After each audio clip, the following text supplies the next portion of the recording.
Bahati nzuri klabu ya Young Africans kupata nafasi ya kufikisha yale ambayo ni msingi kabisa yanayohusiana na mchezo ule, na baada ya kufanya hivyo platform Mheshimiwa Waziri na jopo lake walitengeneza, dhamira yake kubwa ilikuwa ni kusikia nini kinachotoka kwa viongozi wa Young Africans, na sisi wakati wote tukiwa kama viongozi tunasimamia interest ya taasisi yetu, ambayo taasisi yetu inasimamia wanachama na timu kwa ujumla. Kwa hiyo tulikwenda kufikisha ujumbe wetu na uhusiana na position yetu kama taasisi, lakini pia Mheshimiwa Waziri na timu yake wakatusikiliza kwa kirefu, wapata nafasi ya kuuliza maswali, kutaka kujua,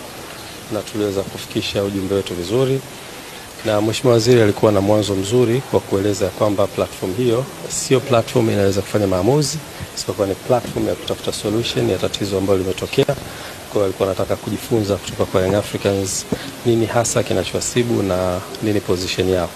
Kwa hiyo tumeweza kufikisha yote ambayo tunastahili